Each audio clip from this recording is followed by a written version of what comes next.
Welcome to July. Just kidding, that was weird. I don't know what's going on. I have a headache. And I only have one Advil, so let's hope that works, because I don't want to go anywhere on the 4th of July. I'm not wearing good clothes. My pants have holes in them. People would see my butt. What was I gonna do? Oh yeah, welcome to Reading Vlog Part 1. Pippin says hi. Pippin, look at the, no, don't look at the light. He's like hypnotized. Look at the camera. Look. Say hi, everyone. He's extremely sweet. I love him. So I've started my first book. Well, actually, I've taken the chance to finish up a couple of books and to just not read for the last 3 days. Although I did start this book yesterday night and it was very good. And that is The Will of the Many. I'm not super far into it. I don't know, if you didn't watch my previous video where I talked about it, I'll just talk about it briefly again because I know more now. All I knew previously was that it was a Roman-inspired fantasy and that it had a magic school in it. So I know more now. If you don't want to know more, I guess don't watch this part of the video. I might do timestamps below if you don't want to be spoiled, but I'm not going to give like huge spoilers, just premise spoilers. So The Will of the Many is the first book in a trilogy called The Hierarchy. And the Hierarchy is a sort of pseudo-Roman empire. They don't call themselves the Hierarchy, that's what other people call them, which reminds me of this book, The Traitor Baru Cormorant. And actually, now that I think about it, these are very similar in terms of premise. This is about, although different, this isn't about colonization. This is about something else. This is more like I'll talk about it later. But this is about the evils of colonization and how racism, classism, sexism, all that stuff are tools of oppression purposefully deployed for control. And the main character is a young woman on an island who is colonized by this empire called the Masquerade, which again, they're called the Masquerade by other people that aren't officially part of the empire. They prefer to be called something else, which I can't remember at the moment. This book is intense, and basically the main character is a genius, and she is co-opted by the empire, by the Masquerade, to become a member, and they use her talents, they want to use her talents against her people and to develop more control over their empire. But she decides she's going to infiltrate and she's going to become such a part of it, and then she's going to destroy them from the inside. But while she's doing that, she also has, she loses parts of herself, so she has to decide, what's more important, my goal, or in the moment, who am I hurting right now, including myself. And it's really intense. And I've read 2 books so far. There's going to be 4. The 3rd is published, but I haven't been able to bring myself to read it. Anyway, so this is very similar, sort of, in terms of the character arc and the main character whose goal is to infiltrate an empire and bring it down. But the main character here is a young man called Vis, I'm not sure. It's definitely Latin inspired, all the language in here. You find out at the beginning because he's working in a prison, which is a horrific but very intriguing start to the book. He's working in a prison, he's an orphan, and he works there as part of they don't call it this, but it's like a work-study program where he works and his wages are given to the orphanage to hold for him. And they take advantage of that, of course. But anyway, he's keeping secrets. He is the only person who knows that he's actually the lost heir of some conquered country whose all of his family was murdered by the empire, by the Hierarchy. And he's just been hiding in plain sight. So what sets this apart, it's very, like I said, it's very Roman inspired. So they've got, legions, and they've got very strict class distinctions, but those are enforced by something that they discovered 150 years before the start of this book called the Will.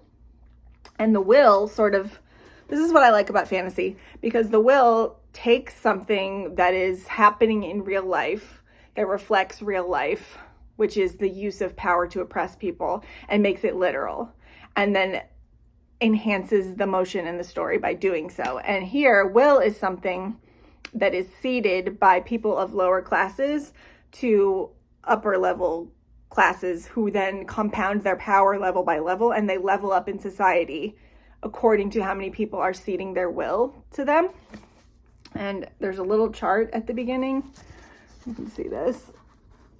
But the lowest ranking person is an octavus who doesn't have anyone seating his will. They're the peasants, and they're most people. They give half of their will, which they haven't really explained what that is yet, but it's essentially like your energy, your time, your thoughts, your ability to process.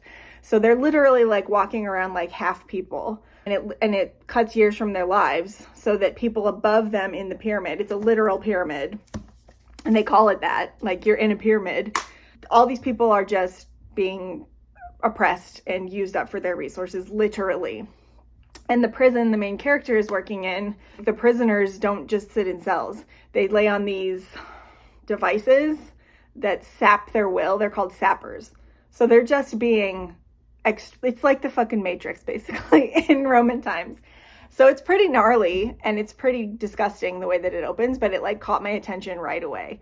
And so the main character, in addition to keeping a secret about who he really is, that he's the last remaining royal bloodline from this country called, I think, Suis is what he calls it, and he's hiding in plain sight, also has refused to cede his will to anyone, which is very rare in his society. Normally people are taken when they're teenagers to these columns, and they do it first just to get practice, and then they regularly cede their will to like the orphanage people, or people who come to buy their talents from the orphanage, or whatever. I was still talking about the pyramid. So the people above the octavus, they're called Septimus, and they have 8 people who cede will to them. And then Sextus is the next one up, and they have 56 people that cede will to them. And then if you're a Sextus, you can also be something called a Sextus Totius, which is somebody who has all those people under them and no one taking will from him. So he's the top of the pyramid. So anything above that can be a Totius, meaning you're the top of your pyramid. So as you can see, that's an extremely apt metaphor, I think, for the way that powerful people and people in power literally use up the resources and stand on top of the people that they're oppressing in order to maintain power. So I'm really liking it so far. I'm only on page 64. The main character has just gotten adopted by a Sextus who wants him to infiltrate this academy that is run by religion. So that society's broken, I don't remember the exact categories, but society's broken down into categories, the prison, whatever, you get it. So something's going on with the religion guys. There's this man on an island in this academy, and he's doing weird stuff, and they need to get somebody in there. And this is the perfect person for that, because he doesn't have anyone that he's ceding will to, and he refuses to cede will. The guy who adopted him has power over him. If he doesn't do what he wants, he can sell him legally and sap his will and all this other crap. So anyway, I'm really intrigued by this. I'm assuming that it's going to go the way of many other fantasies like this, where he's going to infiltrate the academy. He's going to be really, he has to distinguish himself in order to not be kicked out, because they're going to know why he's there, even though they can't say it out loud. And then he's going to infiltrate the empire. But I don't know. I feel like this guy's really smart. He's a smart author, so maybe he's not going to take it exactly where I think he's going to take it. Anyway, this is what I'm doing the rest of the day. I don't know how much I'll vlog throughout the day, because I literally just want to read this. Yeah, this is my plans for the rest of the day. So I might check in later, I might not, I might see you tomorrow. Okay, so I forgot that I wanted to talk about something real quick, and that is the cataclysm. So I said that they discovered the will 150 years before the start of the book, but 300 years before the start of the book, there was something that occurred called the cataclysm. So one of the central mysteries of this book, in addition to the main character and his journey, is finding out what this world-ending event was and what caused it and what implications that's going to have for everyone in the future. And I just wanted to read you this one paragraph so you'll get the idea. So, no one knows what caused the cataclysm, the world-spanning disaster 3 centuries ago that left less than 5 people in every 100 alive. Most of the survivors were mere children, too. Records to emerge out of the chaotic decades that followed were few, and the ones that did recalled towns filled with the dead, cities burning, whole nations erased in a moment. But almost nothing of any of the times before that. So they know nothing. And that these people that caused the cataclysm are the ones that invented will, on how to use will and cede will. And that's how they base their entire society. And these fuckers are just going about everything basically blindly, and they don't even know what they're stepping into. So we're in the car because I can't kick this headache. I took some Advil. It's mostly gone, but I just can't kick the full thing. My allergies are killing me. My sinuses are killing me. The only thing when it gets like this that helps after I take Advil is coffee.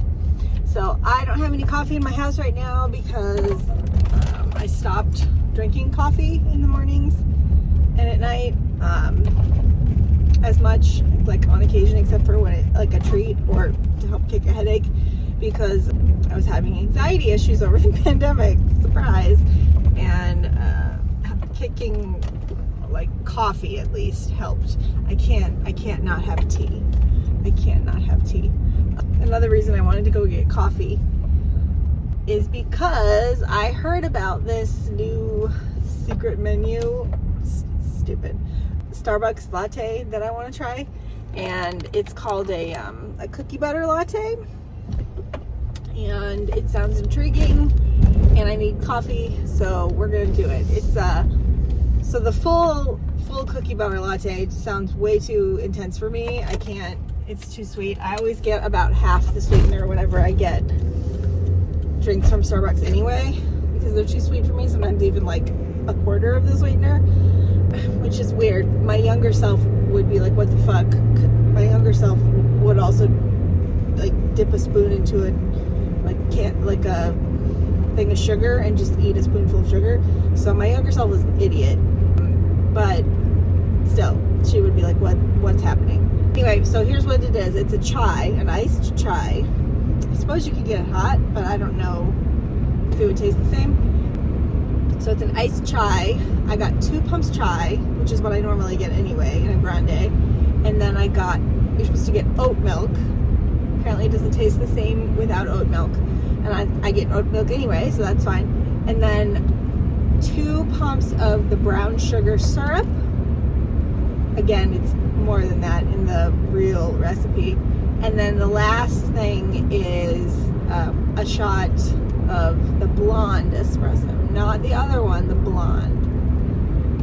So you can't make this decaf because they don't have decaf blonde roast, which is a shame because it's my favorite one. Anyway, so that's that. I'm gonna get light ice because I don't like, they make their lattes just too coffee-y for me. I like lots of milk. So anyway, I'm gonna go try it. But the reason I'm turning my phone on is because I wanted to talk to you about the other book I'm reading, which I forgot to mention because I'm not putting it on my official Goodreads TBR. Like, I'm not going to write a review for it, but I am reading it right now. And that is Yumi and the Nightmare Painter by Brandon Sanderson. So this is the 3rd release of his secret projects. If you're not aware, very briefly, over the pandemic, Brandon Sanderson he wrote 5 extra novels, but only 4 of them are being released like this. I think he's doing something else with the 5th one. So he decided to kickstart these novels and not traditionally publish them. And if you back there's an accident.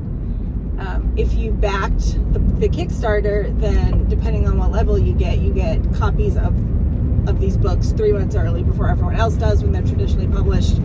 I backed at the highest level because Brandon Sanderson is one of my favorite authors, and I just have no self-control.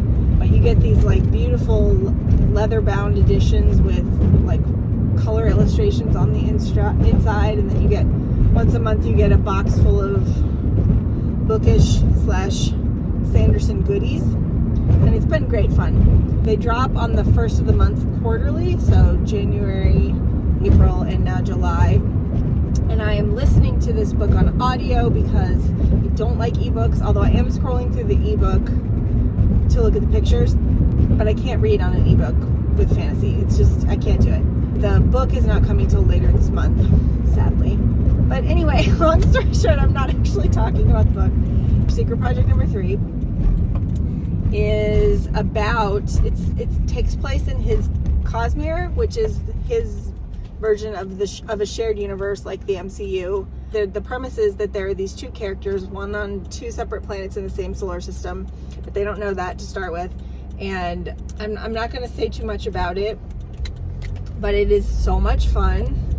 It's narrated by husband and wife narrator team, Michael Kramer and Kate Redding. And Michael Kramer and Kate Redding do like a lot of Sanderson's books, including the Stormlight Archive. And actually, if You can read this book, I think, without having read any of his other books, but it's not as accessible to new readers as the first Secret Project was, which was Trestle of the Emerald Sea, because some concepts from the Stormlight Archive and some characters from the Stormlight Archive are in the book. And you can sort of just gloss over that and just not understand it fully if you've not read Stormlight Archive, but just as a heads up. But yeah, I think it's gonna be, it's like a romantic comedy with double fish out of water, like, because they end up, spoilers if you don't want to know, they end up, every time they go to sleep, swapping into each other's bodies. Painter will wake up in Yumi's body, and then Yumi will be like this spirit that only he can see, and he has to like live her life and help her. They don't know why this has happened still, or what the point of it is yet, where I'm at. And then when they go to sleep again, Yumi wakes up in Painter's body, which hilariously, because she has powers, she changed to look like herself. So his body now looks like her body, and he's really mad about it. So she has to live his life and try to deal with his people and his problems. And both of them have problems that are going on that are directly applicable to their line of work. So obviously there's something going on there. But anyway, they're so fun together. Like, they're very antagonistic right now. And the illustrations are it's so beautiful. I'll put one in here. Anyway, I don't want to say too much more, but it's right now we're in the stage where they're getting to know each other and not being as antagonistic, and they're training each other in each other's disciplines, and they're learning a lot about their own worlds and getting new perspectives in the process. Oh, it's just so fun. I hope, like, the more I listen to it, the more I love it. Okay, I'll be right back. I'm gonna go and get my coffee because I'm at Starbucks. Okay, I got it. So, let's try this.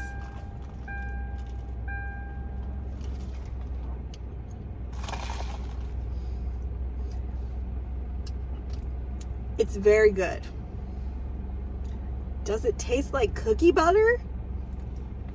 No. Who named this? I mean, maybe I'm messing with the ratio because I've got too much coffee to sugar and flavor. This does not taste like cookie butter. This doesn't taste like cookie butter. It tastes like coffee and chai. Oh well. It's very good if you want to try it. And actually, it's not too sweet. I think that when I normally get chai, I get 2 pumps. And I thought the brown sugar syrup would be too much. But I think because there's coffee in there, and I'm a weenie when it comes to coffee, and I need sweetener, that it's fine. Anyway, I'm going to turn this off real soon, but I just wanted to finish up talking about Yumi and the Nightmare Painter. I'm not sure what else I want to say about it because I don't want to spoil it for anyone. If y'all haven't tried Brandon Sanderson yet, Lindsay, I know you tried one Brandon Sanderson, but not I tried like the Uber Brandon Sanderson, Way of Kings. I made Lindsay read Way of Kings because Read Harder made us read something that a friend recommended, and I made her read Way of Kings, and she made me read, what's that literary fiction novel about the lady who wakes up after she dies time and time again? Her name is Ursula. Why can I remember the main character's name, but I can't remember the name of the book? By Kate Atkinson. Fuck. Whatever. She made me read that book, and I really liked it, actually. But I need Lindsay to keep going in the Stormlight Archive. Or you could just read this book and then keep going with the Stormlight Archive. Anyway, I'm listening to that. As soon as I stop this video, I will turn it on. But I'm gonna be home in 5 minutes, so it's pretty stupid. I don't know why I'm doing this. But I'm gonna go now. Bye. Hi. So I'm starting another book right now. I'm in bed. I'm probably gonna fall asleep soon, but I'm gonna start it. I'm gonna at least read a chapter, and that is Wildfire by Alana Andrews. So this is the 3rd book in the Hidden Legacy trilogy, or is the overall series Hidden Legacy? Can't remember. There's 2 trilogies and a middle bridging novella in this entire series. It's a paranormal fantasy romance where... Am I too tired for this? Basically, it's an alternate history where, like, 150 years ago, somebody invented some sort of a serum, some sort of a potion, something that when imbibed brought out latent magical powers in many people. And over the years, oh, there's a bug on my ceiling. Over the years, history gradually diverged because of the magic and the power that these individuals were bringing to society.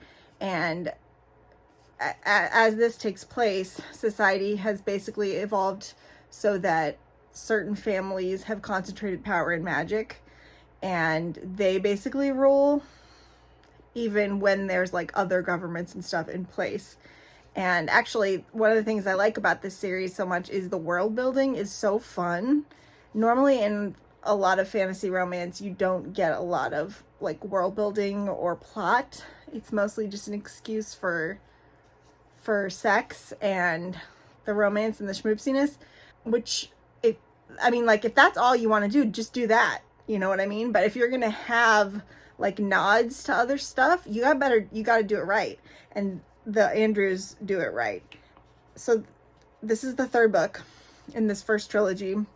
Main characters are Nevada and Connor Rogan, Mad Rogan. He is not my fave because he's like what they call an alpha hole, which is like a very masculine man who's kind of domineering. It makes it work in the book because she just gives it right back to him and doesn't take his shit. Anyway, I was very surprised at how much I like this. Not only because paranormal romance and fantasy romance are not my favorite things. Like, I've read almost the entire Kate Daniels series, which is these authors' other book. I mean, I read the Edge series also.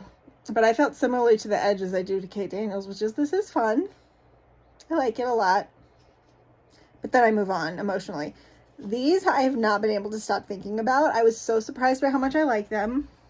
So if you want to try Alana Andrews, this is actually where I'd recommend that you start. Because the romance is fine. If you love the romance, you're going to fucking love this book. But the other stuff in the books are so good that it doesn't even matter if you don't love the romance. Nevada as the main character is so good. I love her so much. And then we get her family and then other secondary and tertiary characters, and they just like flesh out the world. It's so great. Anyway, I'm reading this. It's the last book in the first trilogy, and then I've got the novella ready to go, to the bridging novella, and then I've got the second trilogy. My goal is to be finished by August because I have the third book in the second trilogy on my official TBR for August, so I have to write a review of it and everything. But that means I have to be up to that point in the series by like the middle of August. Okay, guys. So mood reading is chaos. This is why I don't do it. I don't even know what life was like before I planned my TBRs, but this is chaos. Oh, sorry about my ring light. Thought I had it so that, oh, there, sort of, whatever. Anyway, I don't remember what my reading life was like before I made my crazy color-coded TBRs. But what I'm doing now is chaos. I'm reading like 10 books right now, and I just keep starting new ones. And I don't have deadlines, self-imposed deadlines to meet anymore right now. Shut up, cat. Lily isn't happy with Pippin right now because he's in goblin mode. And now he's playing with my hair. Are you in goblin mode? So anyway, what was I saying? Okay, so I did finish a book, but it's the 7th of the month, so that feels weird I'm just now finishing a book. Oh, no. Just trying to play with my cord. No. Good. Ah! No. Telling him no just makes it worse. So I'm just going to hold him. So I finished The Will of the Many. This was excellent. I like kind of want to give it 5 stars, but not really yet. I feel like it's not there yet. Sometimes, you know, when you read a book that you sort of weren't expecting what it ended up being, and your brain doesn't really know what to do with it yet, and like it's more on the thinky end of things rather than the like holy crap emotion kind of things, like where you just end a book on like an emotion rush. This was not that. Like, there were some crazy things happening at the end of this book, and the plotting was so great, but it was like one of those ones that you keep thinking of things that it was connecting after the fact, 2 years from now when I reread this or whatever. I'm going to see so many things I didn't see the first time. So I feel like I just need to hold off. So it's a 4.5, but I think I'm going to round down to 4 for now. Because I don't love the characters yet. And also I want to see where it's going. But for those of you who are curious if you should start this and you know what I'm even talking about, I'm going to throw some names out for fantasy authors just now.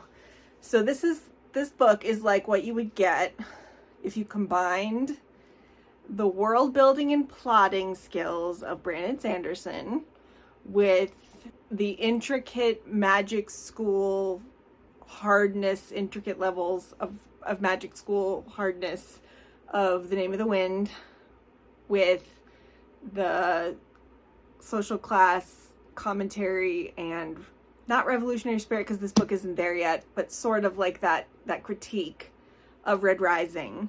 And you put those on a blender with the Romans and some other stuff that I can't talk about because it's mondo spoilers.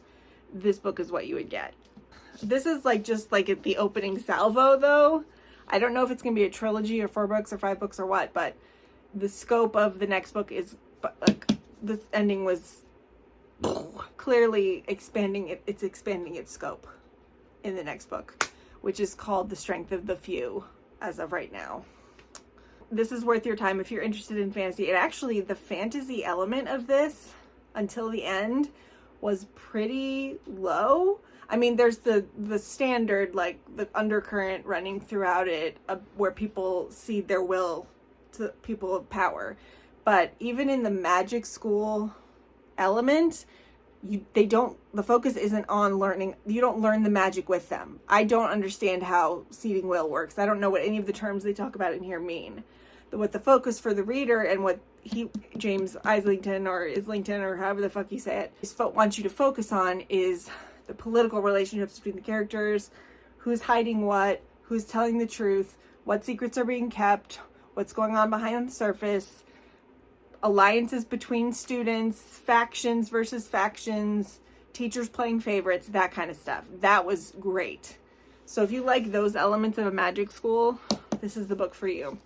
But if you're like wary of the magic itself, this is pretty light until you get to the end, and then it goes kind of crazy.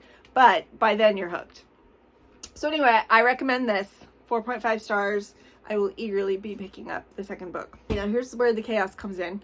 Oh, I forgot I have to get my book. I'm still reading Wildfire. I'm reading it in between other things, like at night or when I feel like it. So it's probably going to take me a little bit to finish it, even though it's short, because that's what I did with the last book in the series. In the meantime, I have finished an audiobook that I don't think I've talked about.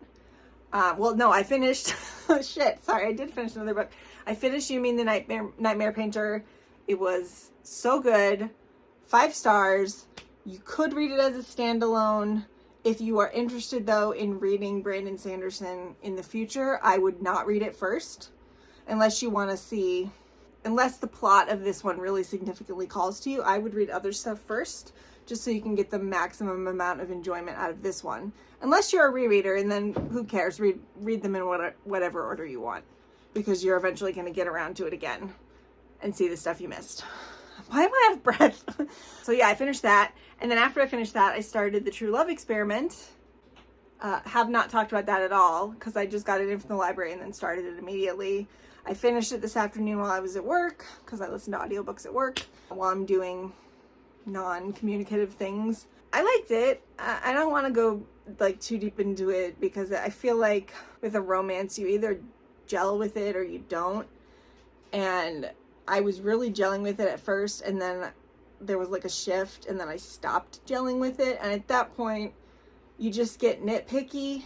For a romance to be good, you have to be able to sink into it and almost feel what the couple is feeling, and like forget that you're a person. And I couldn't do that. I was nitpicking for like the last 60% of the book. It was still fun and I liked it, but I mean, it wasn't, I didn't even have the pleasure of it being novel. He just threw something in the trash. I didn't even have the pleasure of the plot being a novelty, because, and I hope to God these authors, Christine and Lauren, have not read The Charm Offensive by Alison Cochrane, or if they have read it, they got her permission to do what they did in this book, but basically, I mean, it's not exactly the same. It's not one for one, but the ending of this book was pretty much the same as the ending for the Charm Offensive, and the Charm Offensive was written 2 or 3 years ago. That's not good. Finished that, and then I just started an ARC audiobook, because I always need an audiobook, called The Deep Sky. It is a sci-fi thriller mystery.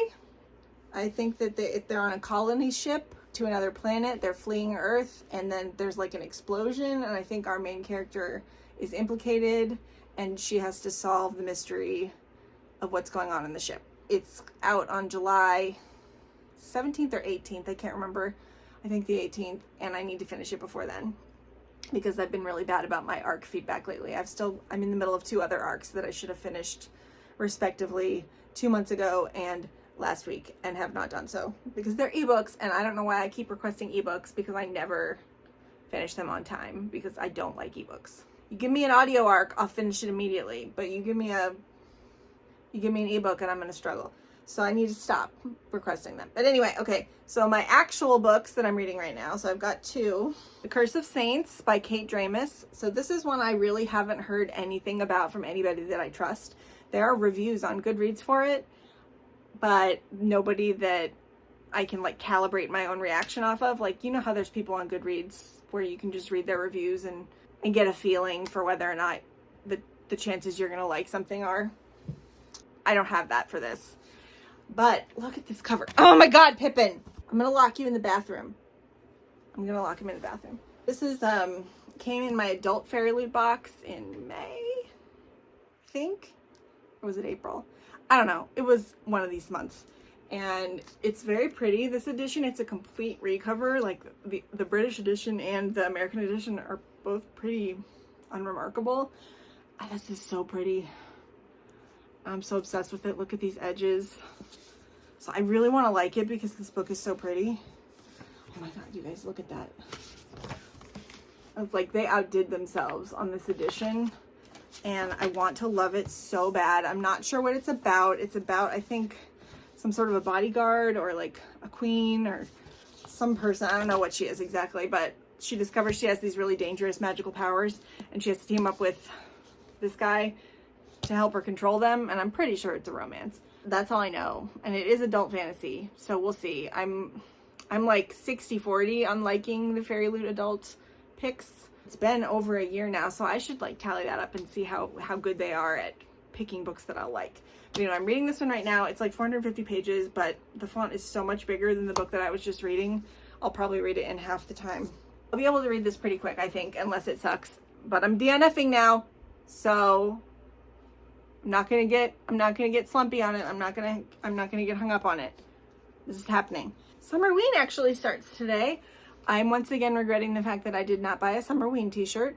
Summerween, for those of you who don't know, is a yearly readathon hosted by Gabby Reads and Olivia Reads a Latte.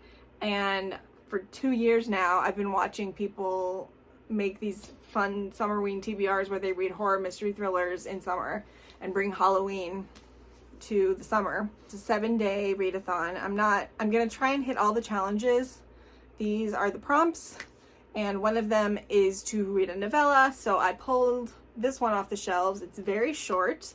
It is 108 pages, and the font's pretty big. This is Mapping the Interior by Stephen Graham Jones. I'm gonna sneeze. I lost it. I hate when I lose a sneeze. I need to sneeze, body. Stop thwarting me.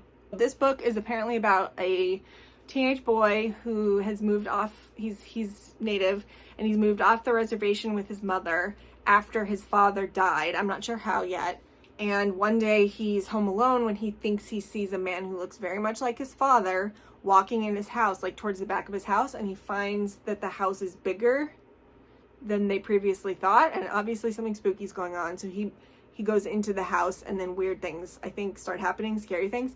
I don't know. Stephen Graham Jones's brain is a scary place. So who knows what's going to happen here. But I probably won't start this tonight because I want to get as far into this one as I can. I'm not in a scary mood right now. I'm in a fantasy mood, especially after my brain got all epic fantasied in The Will of the Many. So That's what I'm doing right now. This is a 15-minute update because of the chaos. Hopefully I'll cut some of it out.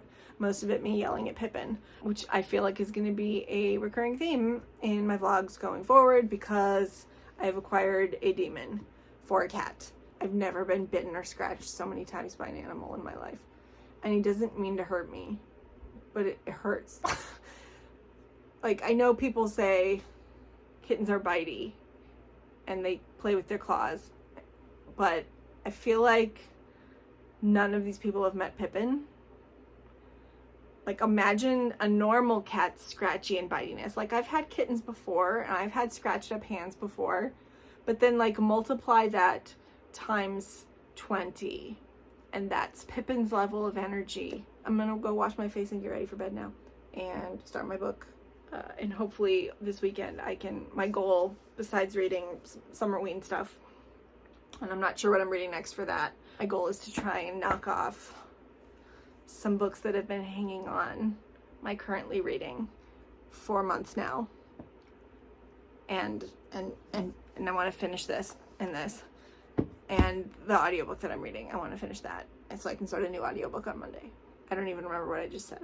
It is hot as balls outside, and I had to go outside, so that was terrible. I need to go chug like a big glass of ice water, but who knew the things you know after you get your nose pierced, that when they pierce your nose the first time, they use a longer back to account for the swelling, and then like after a month you're supposed to go in and downsize it so that it doesn't move around and irritate your skin.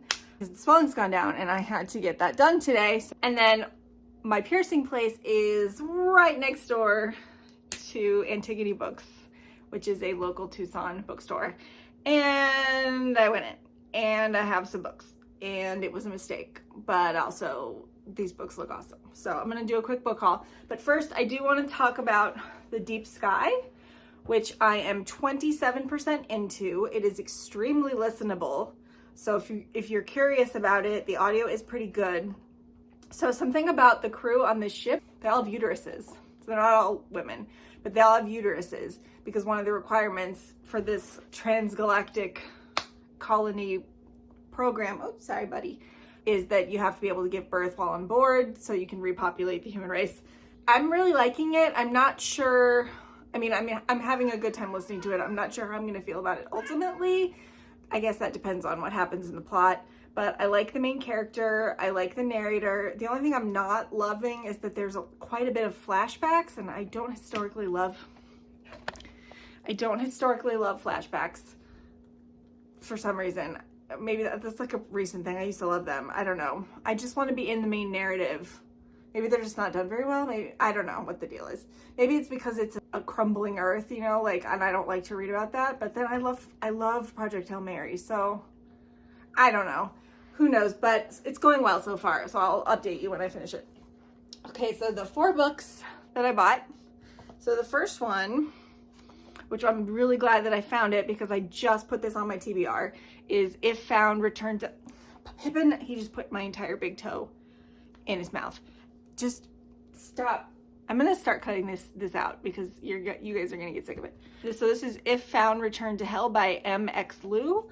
So this was actually a surprise release for me because their debut novel, which is a queer Hamlet sci-fi retelling in the future featuring AIs, is coming out in either October or November, and I have it pre-ordered and it's getting stellar early reviews and I'm very excited for it.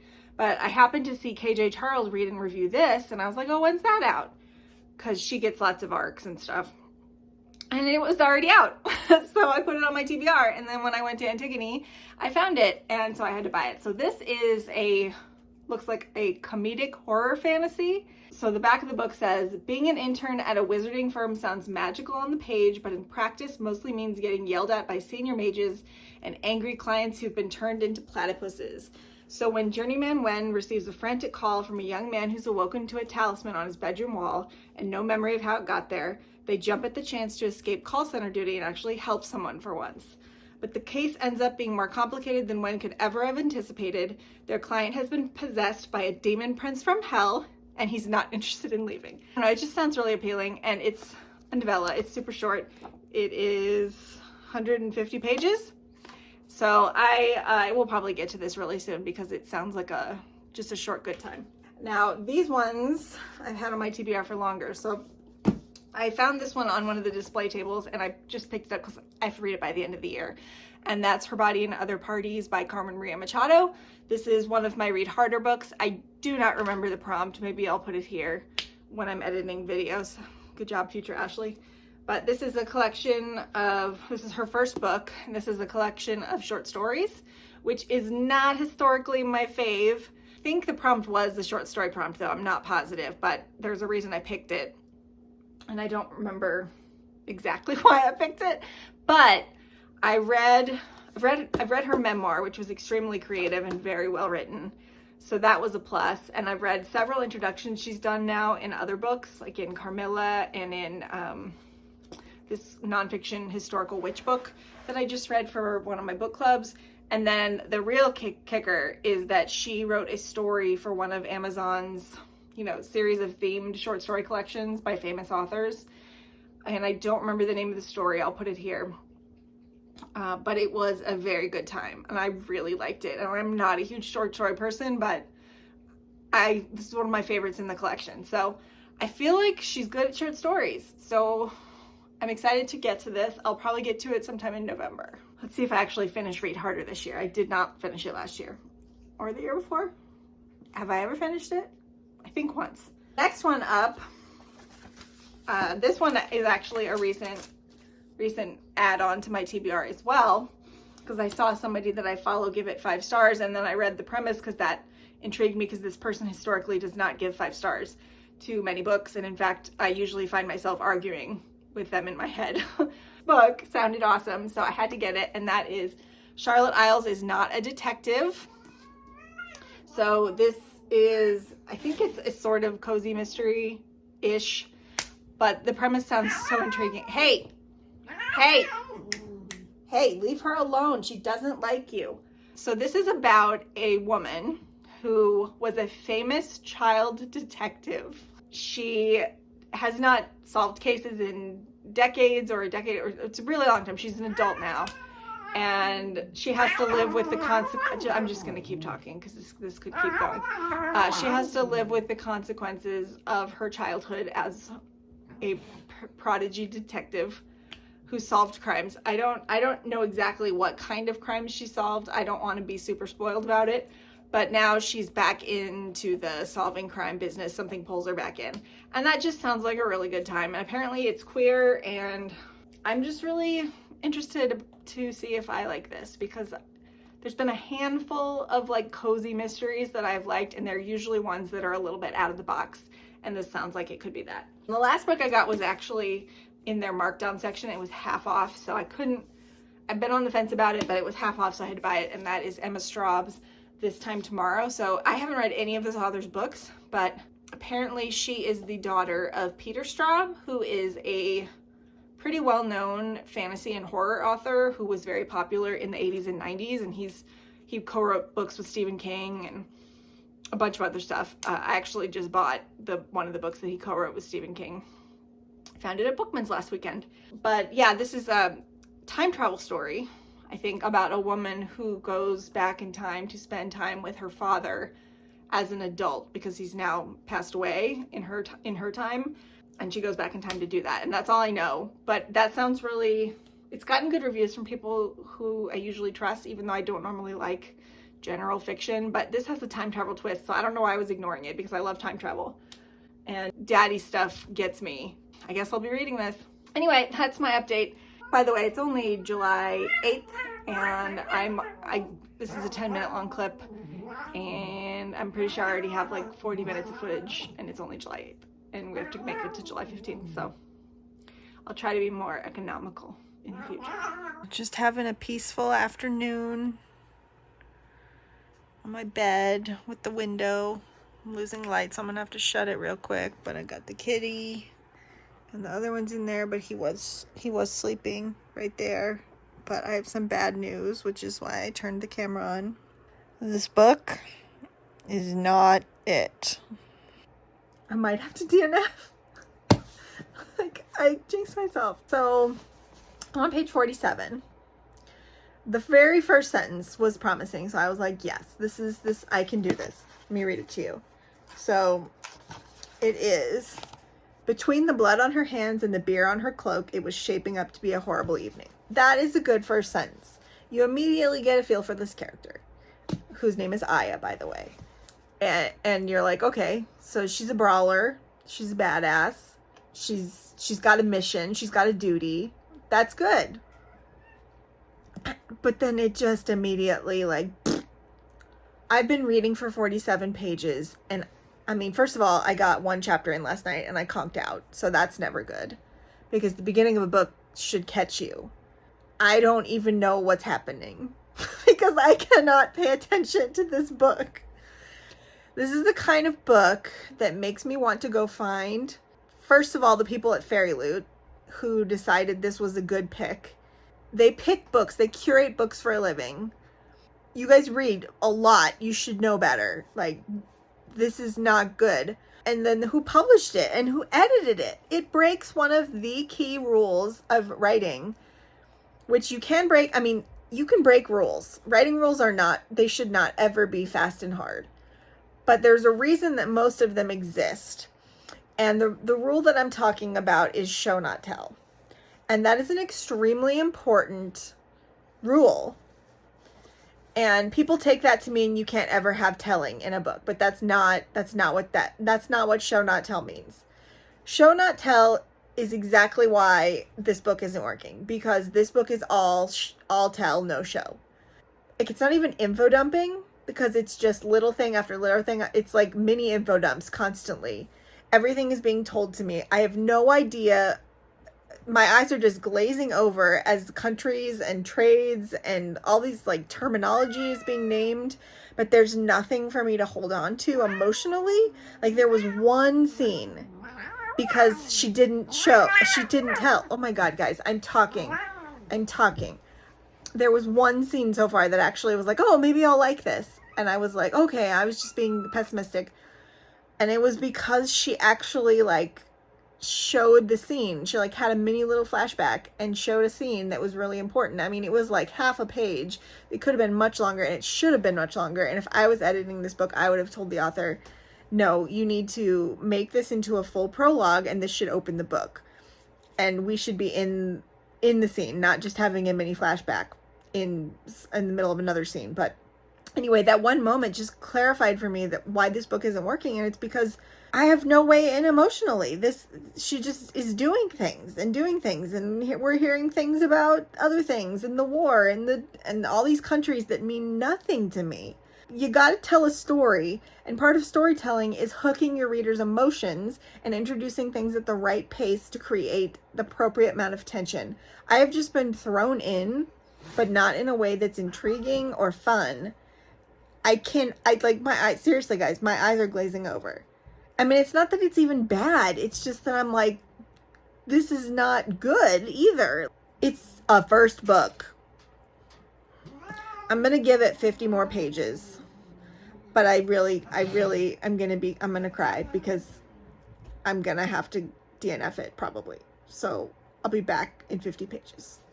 Okay, bad news. I'm DNFing it. I actually made it to whatever 27% is. 30%, whatever. No, don't go nowhere, baby. Don't go nowhere. I want to cuddle you. She's gained a lot of weight because she eats the kitten food. Yeah, I can't take it anymore. I can't. My life is too short. It's a terrible book.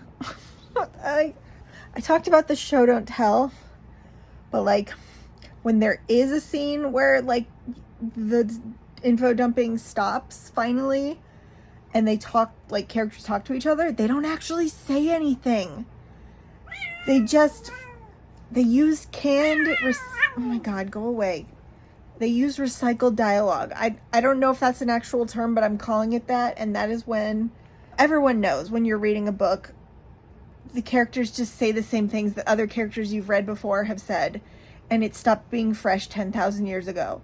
And like, that's what all the dialogue is in here. And like, it's empty. It's like she doesn't know how to have like actual character interactions with substance. They'll stop, they'll interact with each other, say absolutely nothing, and then the scene will stop, and then we'll get information in narrative, in info dump. And now it's throwing shit at me that I'm just like, what the fuck?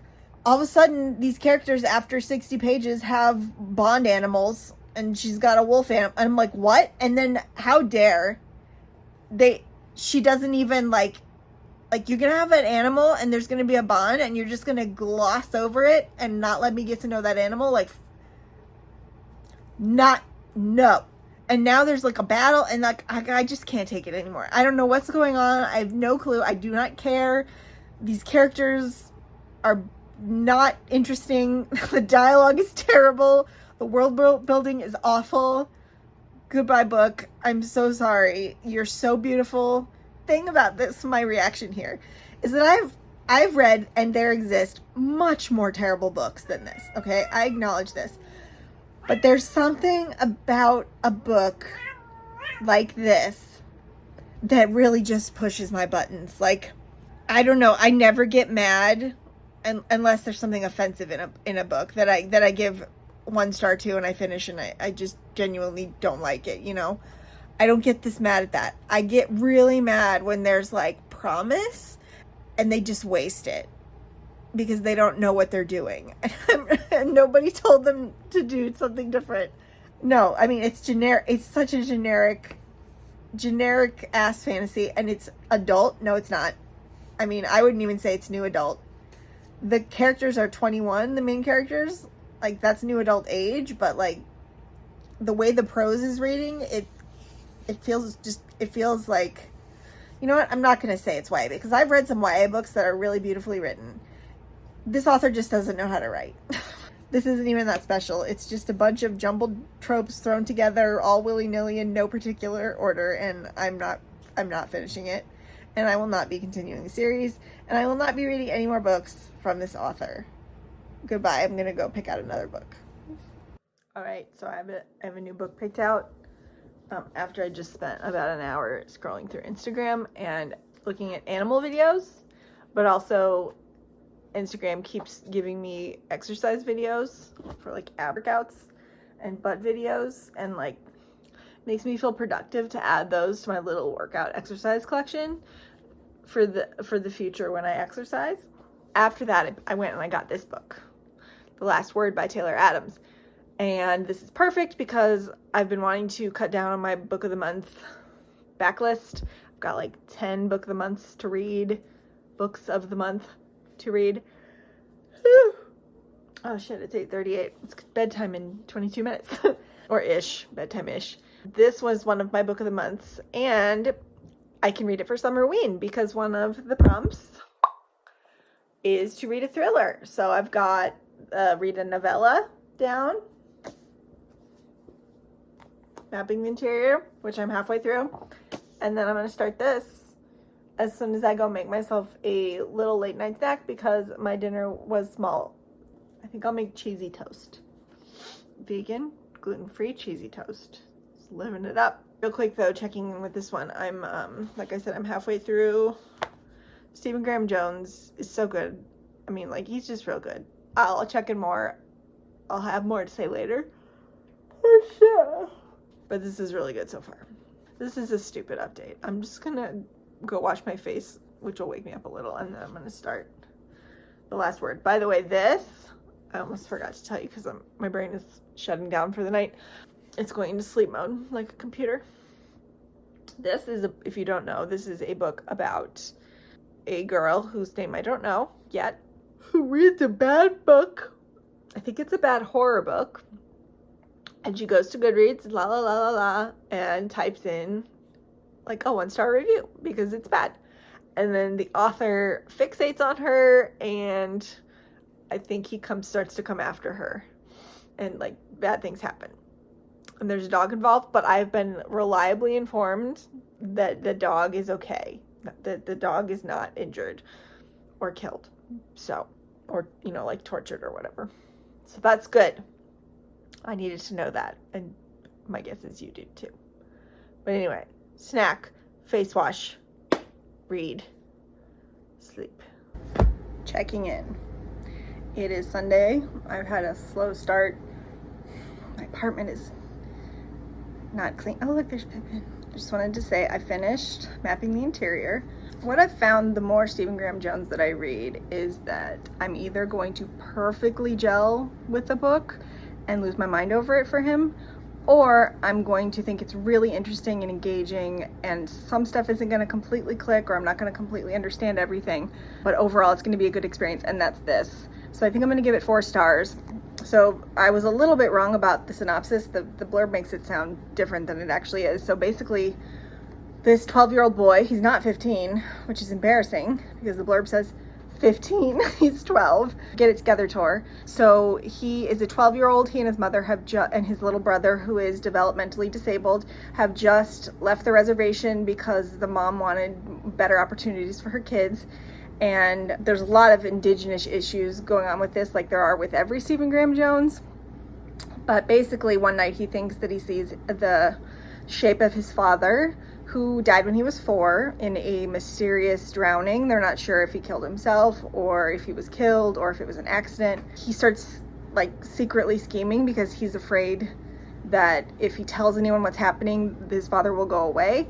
So he starts like staying up at night and mapping his house and seeing if he can figure out where his dad is hiding. One of the cool things about it is I'm not going to get too far into it because it's a novella, but one of the cool things, and this is like the first 15 pages, is that he sees his father as a fancy dancer, a Blackfeet fancy dancer, because Stephen Graham Jones is Blackfeet and so is the little boy in this. A fancy dancer, if you're not aware, I only know because I read a book of poetry called The Business of Fancy Dancing by Sherman Alexie in grad school. We really should learn more about Native people in this country, considering what we did to them, what my ancestors did to them. But anyway, so fancy dancing is like when they get up all dressed in their regalia with their face paint and the headdress, and they perform. And it's an art and it's a skill. So he sees his father as a fancy dancer, even though his father in real life was not a fancy dancer. He was kind of not a loser, but he wasn't successful. He wasn't really there for his family. So the little boy is convinced that his father's ghost is now becoming what he could have been in life. And then stuff starts happening that I didn't see coming. So it was surprisingly violent, which shouldn't have been surprising because Stephen Graham Jones always likes a bit of gore in his books. But it was really good and I enjoyed it. The ending was kind of bitter, not bittersweet even, but it wasn't an unhappy ending. It was just really interesting. I think I'd have to read it again to really decide what I thought of it, but I'm glad that I read it. And then I did want to talk about The Last Word. So I am not very far into this. I've only read the prologue in chapter 1, but I'm already loving it. So I started this last night and I could have kept going because it was really good, but it was, first of all, for context, I rarely get scared in books. Not even when I'm reading horror, probably mostly because I tend to avoid books that I know have things in them that scare me, actually. This book gave me the feeling that I've only previously gotten when I was reading I'll Be Gone in the Dark, which is a true crime book by Michelle McNamara about the Golden State Killer. It's very well written. It's about a girl named Emma who reads a book. It's a terrible book that her neighbor, she's living temporarily house sitting on a beach in a very small beach town, and she has one neighbor and he's a quarter mile away. They have this fun communication thing where they write on whiteboards to talk to each other because neither of them really leaves the house. But anyway, he tells her as a practical joke to download this terrible book. And he didn't think she would actually read the whole thing, but she's gobbling up ebooks right now as an avoidance mechanism of what's going on in her real life. I don't know what yet. But anyway, she reads this terrible book and she leaves a review on Amazon, not Goodreads. And the author replies within minutes. And that's when things start. And there's this scene, I'm going to talk about it. If you don't want any spoilers, fast forward. I'll put some spoilers here so you can see. But there's a scene in the first chapter where she's falling asleep, and out of the corner of her eye, she thinks she sees the figure of a man wearing a hat, and she gets pretty descriptive about what his face looks like. And honest to God, it was so freaky. Like, it just dwelled on that moment, like, what should I do kind of thing. And like, there's a person in this house and there's no one around, and you're not even in your house, you're in somebody else's house, and you've just had this really unsettling reaction with this unhinged man who wrote a terrible book where the only fleshed out character was a serial killer. Clearly he hates women. She quickly and very quietly and slowly reaches towards the lamp, and when she turns it on, it blinds her for a second and he's gone. But I am pretty sure that he was actually there. So that, it just freaked me out so bad I had to stop reading for the night. But yeah, this is my next. I'm gonna do this afternoon. I might do some puzzling because Pippin destroyed my Agatha Christie puzzle, because then I want to listen to more of The Deep Sky, which I'm 40% in now, and I'm liking it more, and I'm liking the flashbacks more because now they're flashing back to when she was in this special training academy for the candidates who were going to be going on this mission. And I love a good training academy school setting, especially if there's competition involved and the main character is the underdog, which Asuka, I think that's how you say her name. I can't decide if the narrator is saying Asuka or Asuka. I think it's Asuka because she's half Japanese, but I'm gonna have to check. But anyway, I'm liking that, and I might do some puzzling and listen to my audiobook later. But for now, I'm gonna sink into this, and if it gets too freaky, then I'm gonna turn it off and go puzzle. And I might check in later. Bye. Hello. I am having one of those mornings. It is July 11th, and I'm actually here to end the vlog because I am already at like an hour and 15 minutes of footage, and my computer just cannot handle more than that. Like, that's even a stretch for it. So I'm gonna do 3 vlogs instead of 2. So you're welcome. Also, my hair is wet because I'm having a morning where I'm late. I'm so late. But I wanted to talk about the 2 books that I finished. So I finished The Deep Sky. I ended up giving it 4 stars. I did like it. But, so, I mean, if you really like that type of story, if you like stories about, like, mysteries in space, and if you like stories about, like, fleeing Earth to go colonize another world, although, you know, they don't make it, they're still in space when the book ends. And if you like queer stories, then you would probably like this. But it doesn't really do anything special with the story. So it's not like groundbreaking in any way. It's just a nice time. I mean, I don't regret reading it, but it's not a favorite. The audiobook was good though. I liked the audio narrator. Sarah Scary, I think was her name. I don't know. She spoke really good Japanese. So yeah, so I finished that, and then I also finished The Last Word. I finished that last night. I'm so conflicted about this book because it was a wild ride. It was a good time. The first half was like, I cannot put this down because it's essentially, it's not a horror book, although maybe like you could count it as one, I don't know.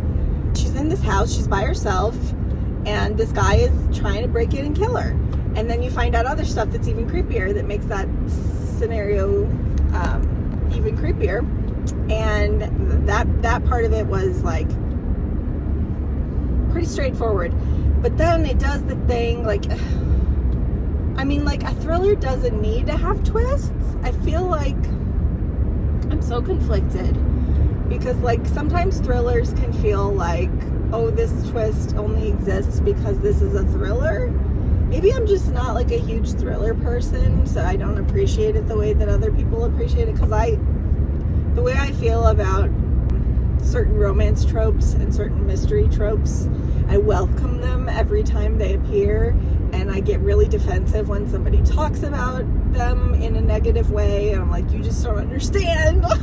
So maybe I just don't understand about thrillers, and I only like thrillers that, like, break the mold. Anyway, I liked it. I just sort of wish it had gone differently. I wish it had remained the simple, non-twisty, non-betrayal filled book that it was at the beginning, rather than what it became at the end. I don't know. I'd have to talk spoilers. So if you're curious, you can message me or text me if you're a real person that I know in real life, because I forgot this is going to be public. can ask me about it. But I just like, I feel conflicted about the ending. Like, I feel like it was well put together. I just don't know that I like what happened. I feel like it was sneaky. I mean, it was sneaky, but like in a way that emotionally betrayed me. That's how I feel. This is the end of part one and Summerween part one. I still have 2 or 3 more Summerween books that I want to read before Friday, or is it Thursday? Whatever the 14th is, I think it's Friday. That will be the opening of part 2, and then I will continue mood reading. So farewell for now. I will be back later today to talk about the other books that I have started that I have not talked about yet, and my next several Summerween reads.